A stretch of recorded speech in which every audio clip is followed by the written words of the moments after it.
Welcome to the Online Trainer Show, where we help fitness and nutrition pros take better care of their clients and build profitable businesses. I'm Jonathan Goodman, and as always, I'm joined by Amber Reynolds. We're happy you're here. Let's start the show. Hey, Jonathan Goodman here, and we've got a special episode today. Jason Maxwell, who runs our Level 2 program for the Online Trainer Academy, is going to be talking with Amber about when and how to raise our prices. For those of you who don't know, our Level 2 program is our highest tier program where we work with people. And I mean, we've got trainers that we work with there charging $1,000, $2,000, $3,000 plus for their packages. And Jason's really, brought the expertise, the wisdom, but also the kind of the philosophy and the tact of how to actually raise your prices. And I'm excited to hear from him today, and I hope that you are too. Jason, hey. I'm so excited that you finally get to be on the podcast. We've talked about this for a while now. We're on, total episodes 150 something now, probably. So I'm glad that we finally get to bring you in. Yeah, better late than never, right? I know. Well, you gotta save, the best for later on. So that's how we build some anticipation here. Exactly.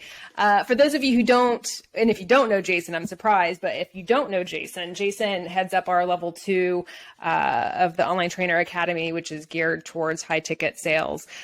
So we thought he would be the perfect person to talk about today's topic, which is when and how do I raise my prices? And we get this question all the time from students, because often they'll start with something like the Founding Client Challenge, where they start with a smaller price product, and then they get their social proof, and then they have a hard time figuring out how to raise their prices. So Jason, how do they know when they should be raising their prices? And then if you can kind of walk us through your thoughts on how to actually do that while still retaining most of their clients. Yeah, sure.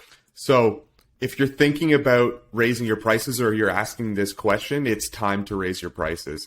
So many people wait until the last minute to raise their prices, and it's too late for that. You want to raise your prices as soon as possible because you're totally worth it. If you're listening to this, we already know you're a great coach and you're worth way more than what you're charging.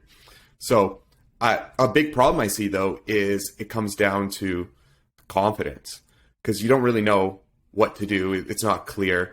And good thing you're listening, because we're going to talk about that right now. But if you take anything away from this, you are worth more than you're charging, even if you've already raised your prices. And even if you think in your head, no one's going to pay for this, because people will pay for this because you are worth it. And you're always going to have those feelings deep down inside that your prices are still too high for what you're offering. But that's not the case at all. So we got to wipe that from the mind and just know that moving forward, we just always want to be raising the prices because you are worth it. I love it. Yeah, I think we all kind of come in with certain limiting beliefs, especially around finances. And for something that is kind of our unconscious competency, where like, this is easy for us, so why would anyone pay for it? But I don't know. I pay like $165 to have my hair done, because although I could buy the box of dye at the store, she does a much better job, and I don't want to, make the effort to learn how to do it. Right. And so for other people, they feel the same way about health and fitness. So I love that. Yeah. Point. And the thing is too, like a lot of people, they compare their online services, if we're speaking specifically online, to the in-person services. So you always think, okay, my online is only worth so much because my in-person is, I'm charging this, so I can't possibly raise even higher. And there's all these mindset barriers. Such a good point. It doesn't matter. And we'll get into that in a second, because I have 3 points of raising your prices and how to do that. And one of them is going to answer that completely and hopefully change your mindset around this, if that's cool. Yeah, that's perfect. So dive in. Give us one. Okay. So the first one is, do not be a jack of all trades, be a master of one. And this is the scariest thing for most people, because you think, well, if I'm only trying to help this one type of person and really niching down with this type of person, no one else is going to want to come to me, and I'm going to put myself out of business because I'm only speaking to one person. And especially if you look at your clients, especially in person. Like I remember in person, like everyone I trained in person were completely different. Old, young, different genders. Everyone was different. So it's that much tougher because you were successful in person with all these different types of people. And you think, okay, if I really niche down here and just talk to one person, I'm going to lose everybody. But I promise you it's the exact opposite. Once you start talking to that one person that is your ideal client, everyone who is like that person is going to come to you. So if you try to attract everybody, no one comes to you. And if you try to attract one person, then everyone comes to you because they see you as the expert. You become the expert in training that type of person. And once you do that, it means you can actually increase your prices because now you're the expert. And this is the first thing that we work on with people who come into level 2. And we teach it in level 1, obviously, but so many people skip over it because it is scary. It is so scary to niche down. But if you aren't feeling scared, if you aren't feeling uncomfortable with your niche, then you probably haven't niched down enough. 100%. So 1% uniqueness factor. I love it. Yep. We hear that all the time. I'm working with a student now about trying to work in their niche even further. And there's a lot of resistance because that inner fear of no one's going to want to work with me, is just so prevalent. So I think that's a great point. What's your next? Okay. So next point is you want to sell the iPhone. You don't want to sell the phone bill. So let me explain this a little further. When a lot of people get started, and I do think this is the right way to go about it, is you start selling coaching to get your feet wet. So you sell people on, a monthly coaching package. That's great to get started because it gives you a bit of confidence. And as you get a couple more clients, I have this much coming in every single month. Once you get there, it's time to move on to selling the iPhone because right now you're selling the phone bill, and the phone bill isn't fun to get. But if you look at your phone bill and then you look at your phone, you're going to spend a lot more on your phone and you're going to be happy with your phone. But every time you get your phone bill and you have to pay it, you're not excited about that. You want to be excited about the phone. So the way that we do that is you're going to sell a package for that one ideal client that solves one problem for that one ideal client within 12 to 16 weeks.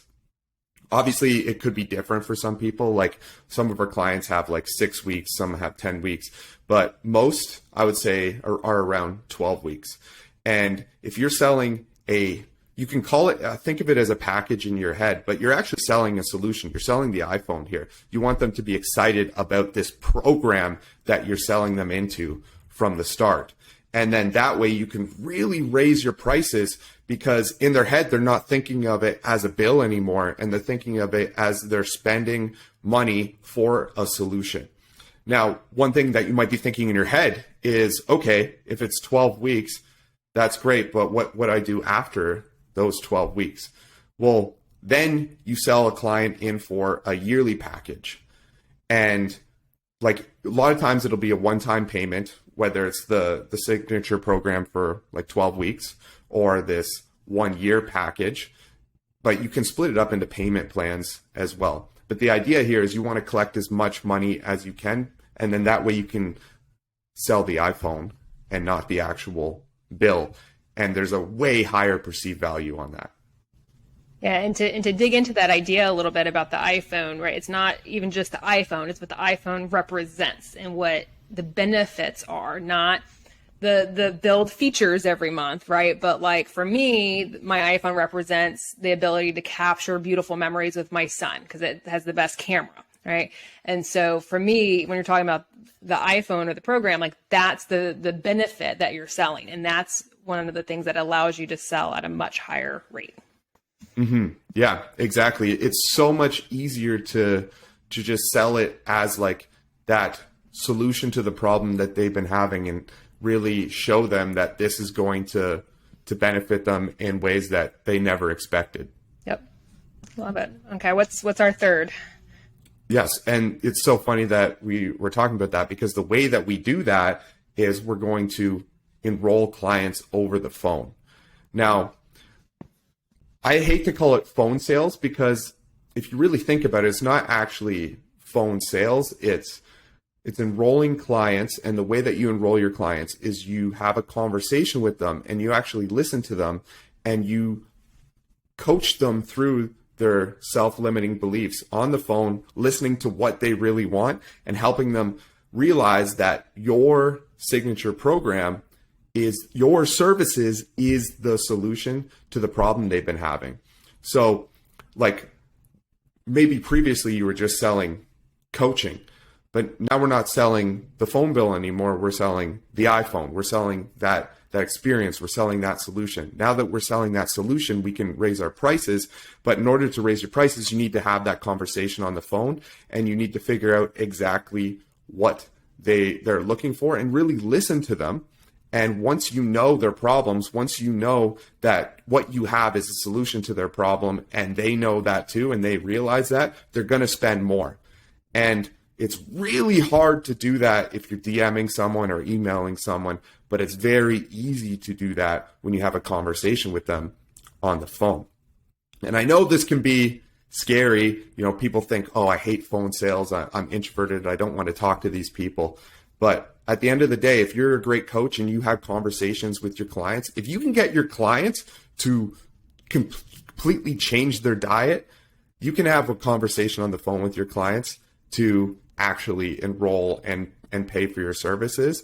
And at first it's going to be uncomfortable, but once you realize that all it is it's just the very first touch point, the very first coaching call that you ever have with them, it makes things a lot easier because you're helping them as a coach. And us as coaches, we're just helping people change the way that they do things. And we do that via talking to them on the phone. So the first thing that we're helping them change is spending money to actually solve a problem. And at the end of the day, if they're spending more on the problem, they're going to get better results with it because they're going to be more invested in it.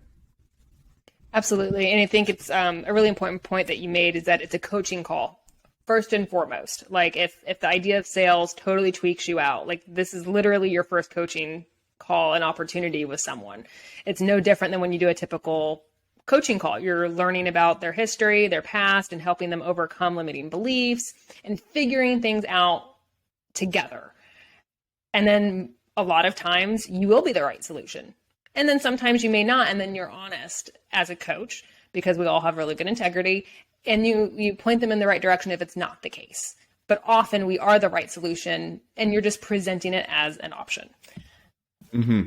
Yeah, exactly. You couldn't have said it better. And honestly, I think people like sales has this stigma because a lot of people have been actually, pressured via sales approaches that I don't think are that effective, especially in 2021. It's much better to actually sell by actually figuring out what someone is struggling with and actually just helping them overcome those self-limiting beliefs and actually coaching them through the process. And the way that we teach it is if you have an enrollment call with someone, we don't even call them sales calls because we don't want to be salesy here. If you have an enrollment call with someone, at the end of that call, they're better off for having that call. You leave them better off than you found them. So they're better off because they joined your services, or they're better off because you help them realize that this problem that they have is deeper and they really have clarity in themselves now. They've really learned something about themselves. So even if they don't sign up, they're going to leave you in a better place. And at the end of the day, like we're in this to help people. We're in this to coach these people and improve their lives. And if you can do that on the enrollment call, whether they sign up or not, you've done your job. 100%. So that's all really great for someone who is going to be taking on new clients at a higher price point. What would you suggest for people that have current clients and maybe it's time to up our prices, what would you suggest for handling that situation if they already have clients and need to raise the prices with them? Sure. So first of all, I would recommend start raising your prices with the new clients coming in. And then that way you have a benchmark. And then when you go to actually speak to your current clients, you can honestly, you just have the conversation with them like, hey, I know we've been working together for a while. And since then, you know, the prices have gone up tremendously in my business. So the current prices are this, but because we've been working together for a while, I can grandfather you in at this price and it would be effective on this date. So are you suggesting to have like an in-between price where they currently are versus the new price and kind of finding a happy medium, or are you suggesting to maintain? Yeah, that's what I would do. I would have like a price like that's higher than what they're paying, but is not like fully like the high price that other people are paying. Because as you increase your prices more and more, like you're going to have clients that are spending 3-4 times more than your old previous clients. So it wouldn't be fair to those people to just jack up their price by like 3 or 4 times, right? Sure. So we want to increase it to an amount that you would be happy with them staying, or you'd be happy with them leaving if that's the case, like if you couldn't work something out with that client. Yeah. So how often would you suggest a coach look at their pricing structure and consider whether they should be raising their prices or not?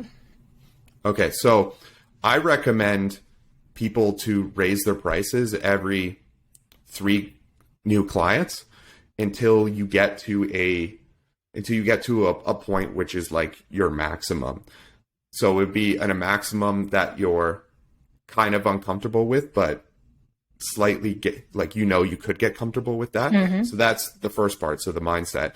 But the second thing is, if you have 10 calls with people and 4 people are signing up out of 10 at this certain price, and as soon as you increase the price even more, like, you know, it drops down to like 2 or 3, well then go back down to the price that you were at, like 4 clients out of 10, or 4 prospects out of 10, because then we know that that's probably the maximum in and around there. And then as you get more comfortable on the phone, as you get better with the whole enrollment process, you can try increasing your prices again. Great. Something I know I recommend to students in L1 at the very least, especially if sales, or not sales, but price increases just totally tweak you out, is to look at it at the very bare minimum once a year. Because if inflation's going up, cost of living's going up, your overhead is going up, you need to account for that. So at the very minimum, once a year should be happening to look at raising your prices to make sure that they still make sense. So another vantage point there. I love that, actually. Like something like, let's take the whole guesswork out of it. January 1st, the hard rule is the prices go up by this much every single year. Yep. And then you know, okay, all new clients coming in this year are going to spend this much. I think that's great advice. Yeah, and then, you know, throughout the year from a mindset perspective, right? You have a whole year, if you're doing it yearly, of new experience that should be increasing your prices. Chances are, because if you're like the rest of us who love certifications, you've probably done a few things and you've upped your education, which warrants a higher price point. You've probably added additional features and things to your programming or packages that warrants the price increase as well. So if you need to give yourself the pep talk, those are the things that are warranting that price increase. So just another thought as you are considering raising your prices. Mm-hmm. Yeah, for sure. Any other thoughts or suggestions around when and how to raise prices before I let you get back to our level 2 students? Yeah, I'll leave everyone with this one thought. So your business, everything you do is you're changing someone's life for the better. And if you really think about it, what you're offering people is you're getting them healthier. Whether it's physically, it's emotionally, mentally, you're getting them healthier, and that's going to probably add more years to their life. And not just more years, but more high quality years to their life. So when you think about it like that, whatever your price is, it's too low for what you're offering, because you're literally improving people's lives, adding years to their lives, adding better years to their lives. Like, how do you put a price on that? I think it's a great way to end it. Jason, thank you so much. I'm so glad we got to hang out today. It's always a ton of fun for us to get together. And I think this will be incredibly helpful for our listeners. Thank you. And I know we'll bring you back in for something else before long, I'm sure. Well, that sounds great. So maybe by episode 300 then. There you go. That'll be the benchmark every 150 episodes. Yeah, for sure. All right. Thanks, Jason. And for our listeners, make sure that you go and leave us a review. They are super helpful. And then we will talk at you all later.